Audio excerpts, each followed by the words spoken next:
Hi everyone, David here from Mortgage Choice. Well, the RBA have left the cash rate on hold again, 4.35%, which a lot of us were expecting, but now it's official.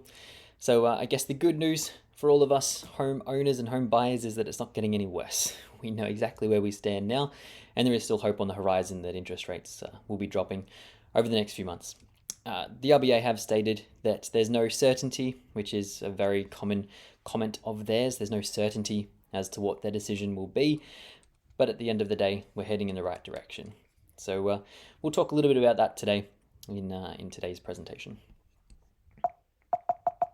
Why is that not working? Okay. Okay, start again.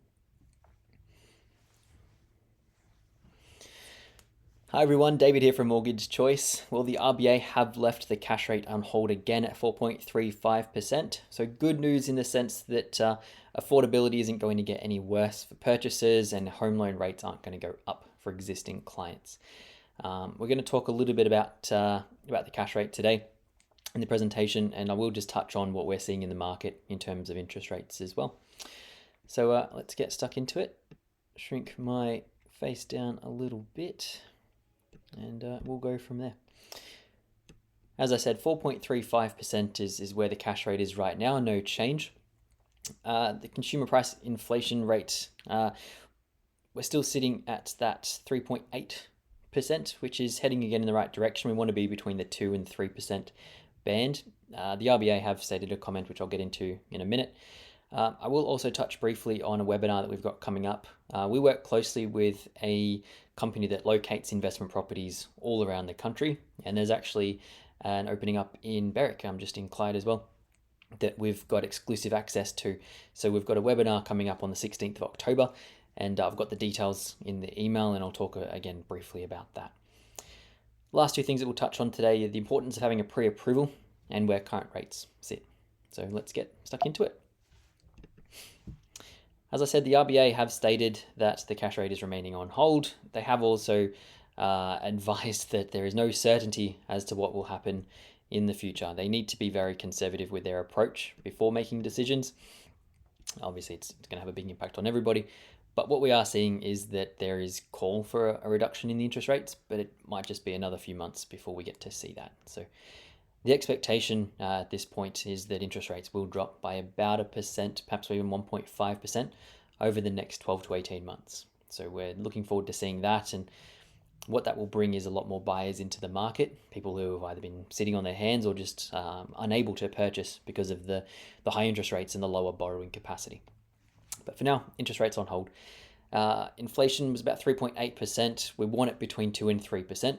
But it is being a little bit more stubborn in terms of reducing back down to that level that the RBA want to see before they're willing to make a cut. So these next few months, I think, are going to be very interesting coming into the Christmas season when spending typically takes a giant hike, and what we do in response to that is to be seen.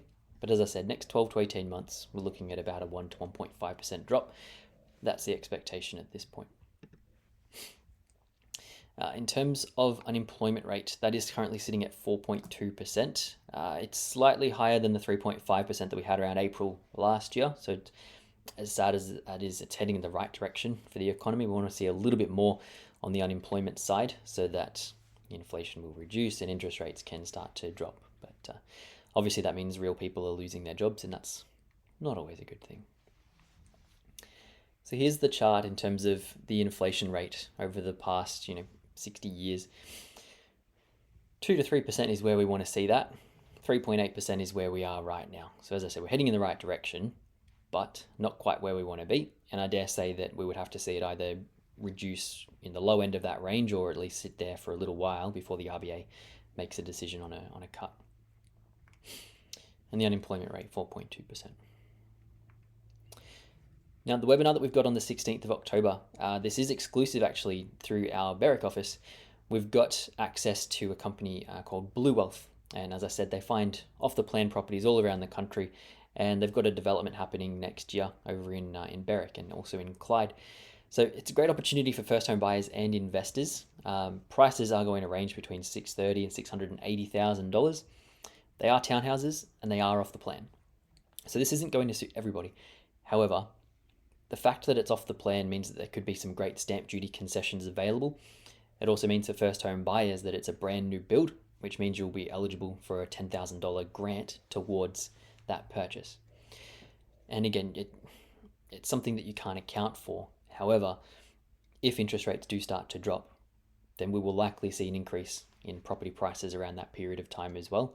And that's it's a risk, but it's a potential benefit of off the plan, where you could purchase for 630, and by the time it's finished, it could be worth 650.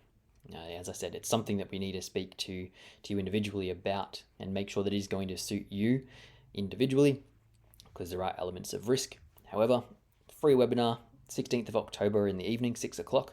So hope to see you there, because it's got some great information. Even if it's not something you're looking to purchase, it's got some great information about what's happening in the market and about what happens with off the plan. How does off the plan really work? So the guys at Blue Wealth are fantastic, and they're holding that for us exclusively. And I'm not saying that term lightly. It is actually just for our office.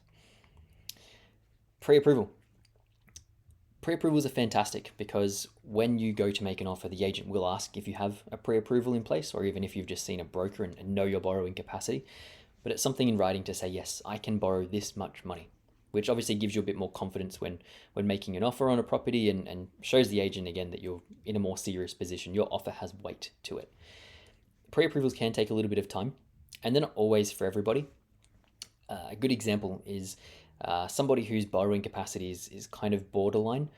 We would highly recommend a pre-approval before making an offer. Somebody whose borrowing capacity is double what they're looking to spend, you're probably okay to make an offer without a pre-approval. So it's always worth having the conversation. And for those times where you need that pre-approval in place, it can take up to 2 weeks to get it in your hand, and it's valid for 90 days. So pre-approvals are fantastic. The other thing a lot of people don't realize is that there are a few different types of pre-approvals. Some pre-approvals submit an application electronically. If the system decides that the information makes sense, pre-approved.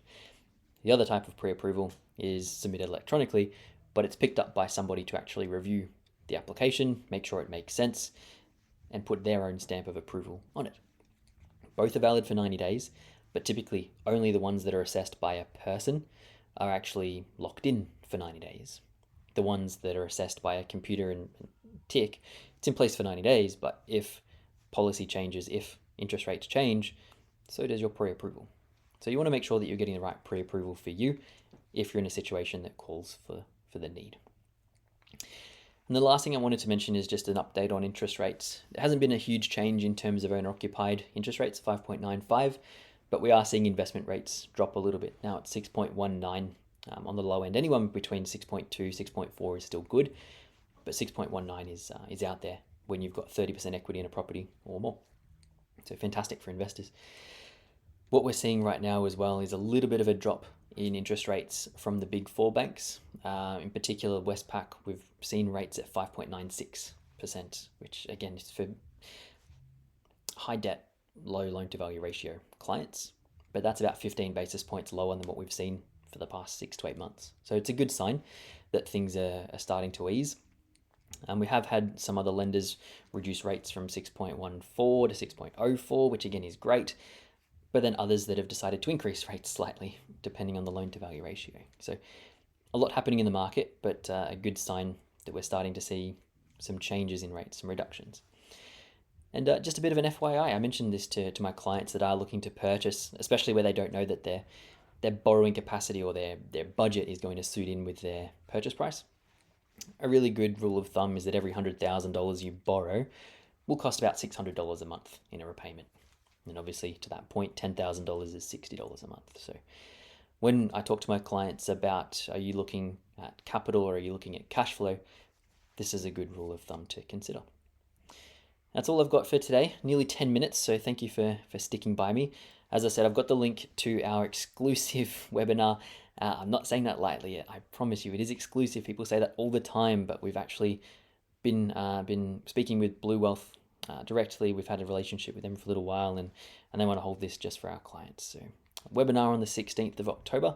I'll have the link in the email, and I look forward to seeing you then. Thanks again.